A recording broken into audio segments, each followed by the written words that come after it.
लेकिन भारत खामोश है। इस वक्त बैठक चल रही है, मीटिंग चल रही है।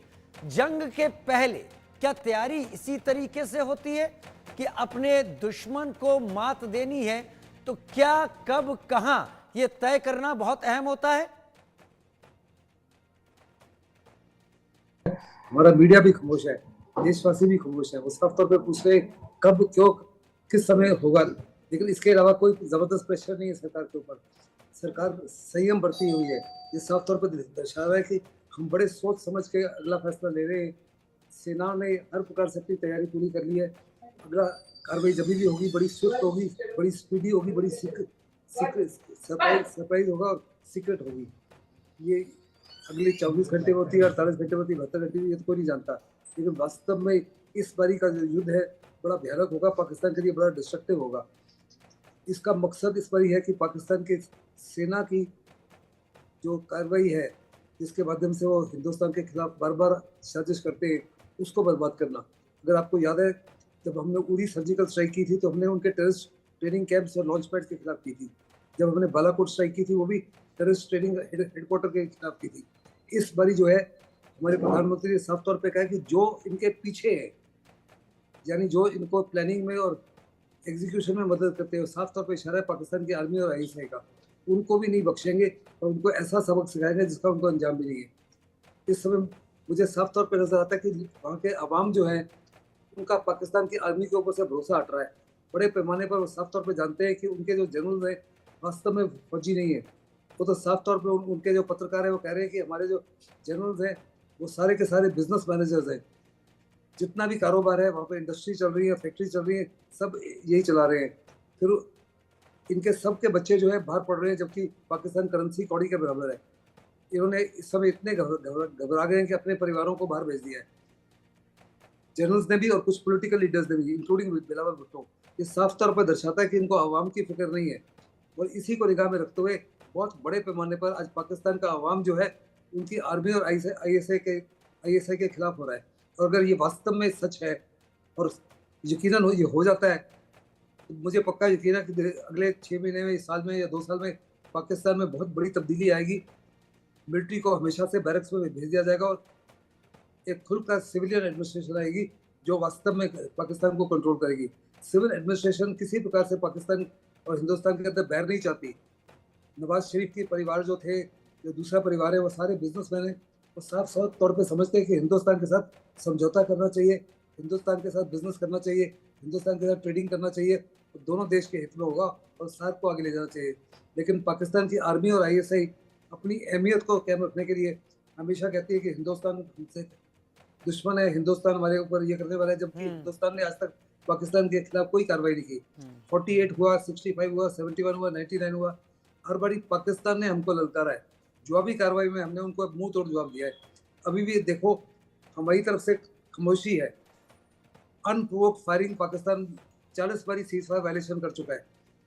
हिंदुस्तान की तरफ से एक भी जान या माल का नुकसान नहीं हुआ, क्योंकि जान और माल का नुकसान होता तो मीडिया उसको खूब उछालता देश के सामने। लेकिन जो हमने जवाबी कार्रवाई की है, यकीनन पाकिस्तान की बहुत सारी पोस्ट उड़ा दी है। पाकिस्तान के जितने भी वॉच टावर्स हैं वो खाली है, वहाँ से रेंजर्स उठ के भाग गए हैं। पाकिस्तान की जो फ्रंटियर पोस्ट हैं, बहुत सारी पोस्ट खाली हो गई है। उनके जनरल बाजवा जो है, जो पुराने चीफ थे, उन्होंने साफ तौर पे इस दौरान रिकॉर्ड टू से कि पाकिस्तान के पास में 3 से 4 दिन से ज़्यादा लड़ने का सामान नहीं। जहाँ तक अमेरिका का ताल्लुक है, अमेरिका ने साफ तौर पर पाकिस्तान को इशारा किया है कि वो F-16 को हिंदुस्तान के खिलाफ इस्तेमाल करने का इजाजत नहीं देता। और जो चाइनीज से हवाई जहाज उनके पास हैं, आज पाकिस्तानी पायलट्स को उनके ऊपर भरोसा नहीं। उनको साफ तौर पर लग रहा है कि हिंदुस्तान बहुत बड़े पैमाने पर सरगोदा एयरबेस के ऊपर हमला कर सकता है, जहाँ बहुत बड़े पैमाने पर उनके कई प्रकार के जहाज खड़े हैं। और वो साथ ही साथ कोशिश की जा रही थी बीएलए के माध्यम से और तरीके तालिबान पाकिस्तान के माध्यम से उनके F-16 को चुराने के लिए। एक तरफ से बीएलए उनको अटैक कर रहा है, दूसरी तरफ तरीके पर तालिबान पाकिस्तान अटैक कर रहा है, दुरंत लाइन के ऊपर तालिबान भी अटैक कर रहा है। जी sir, wing commander retired Bharat Bhushan भी मेरे साथ इस वक्त जुड़े हुए हैं। सर भारत भूषण सर, क्या अब ये कहा जा सकता है भारत जिस स्थिति में खुद को ले आया है, इसकी पाकिस्तान ने कल्पना नहीं की थी। पाकिस्तान सोच रहा था ये भी एक ऐसे टेररिस्ट अटैक की तरह चला जाएगा जिसमें भारत ज्यादा से ज्यादा कुछ लॉन्च पैड के ऊपर बमबारी कर देगा, लेकिन बात बहुत आगे बढ़ गई है। क्या मैं ये कह सकता हूं कि भारत ने पहली बार मसूद अजहर और हाफिज सईद को असल दुश्मन मानने की जगह इनके पीछे बैठी Pakistan army clubbed with ISI असली दुश्मन अब समझ लिया है?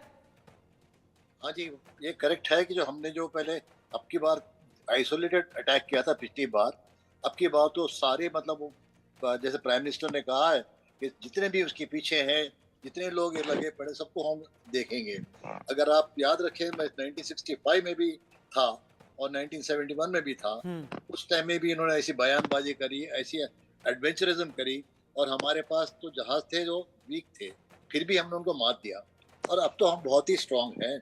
ये तो कोई उनको कोई चांस ही नहीं है कि चैलेंज करने के लिए। मैं आता हूं सर आपके पास लौटकर। इस बीच भारत से तनाव के बीच पाकिस्तान का एक प्रोपेगेंडा फेल हो गया। भारतीय सैन्य संस्थानों की वेबसाइट को हैक करने का दावा फेल हो गया। सैन्य संस्थानों ने इस दावे को खारिज किया है। हालांकि पाकिस्तान की तरफ से कहा गया कि उनके हैकर्स ने भारत के सैन्य संस्थानों तक अपनी पहुंच बना ली है, और इस बात को भी उछाला गया कि वहां पर उन्होंने उसका डाटा हासिल कर लिया है, लेकिन ऐसा कोई भी ब्रीच नहीं हो पाया और भारतीय सैन्य संस्थानों की वेबसाइट बतौर लगातार बिना किसी दिक्कत के काम कर रही है। ये बड़ी खबर इस वक्त आई है। भारत भूषण सर, आप अपने जवाब के साथ आगे जाएं, लेकिन हम जैसा आप कह रहे थे दावे तब भी बहुत किए गए थे। अभी वॉर शुरू नहीं हुआ है, लेकिन दावे शुरू हो गए हैं कि वेबसाइट हैक कर ली, आपकी इंफॉर्मेशन हमने वहां से उठा ली। तो अभी हमने तो लड़ाई भी चालू नहीं करी है। हम तो खाली पानी बंद किए, अतारी बॉर्डर बंद किए, ट्रेड बंद किया, और उसी में उनकी हालत खराब हो चुकी। अगर आप देखेंगे तो पाकिस्तान को $26 बिलियन देने चाइना को, उनकी तो हालत ये है और हमारी हालत अलग है। और हमारे पास जैसे फाइनेंशियल स्ट्रेंथ है और जो भी हमारे पास साथ जो हम लोग काम कर रहे हैं, हमारी एयरफोर्स के अंदर अभी जहाज बहुत अच्छे आ गए हैं। जो 65-71 में उनके पास 104 स्टार फाइटर सेबर जेट थे, हमारे पास नेट थे और छोटे मोटे जहाज और थे, फिर भी हमने उनको हराया। अब तो उनको चैन ही नहीं मिलेगी। अगर चालू हुआ, जब भी चालू हो जाएगा तो उनको तो चैन नहीं मिलेगी। अगर आप याद कर रखें 1971 में मार्च अप्रैल से हमने टाइम लिया था, और जब काम हुआ दिसंबर में तो इतनी सफाई के साथ इतनी जल्दी हमने बांग्लादेश बना दिया। तो इस तरह भी अब की बार भी ऐसे ही कुछ होगा कि तीनों फौज की तरफ से उनको पता नहीं कि आर्मी ने मारना है या नेवी ने मारना है, नेवी के पनडुब्बे मारने हैं, नेवी के एयरक्राफ्ट कैरियर मारने वाले, या भारतीय वायुसेना मारेगी।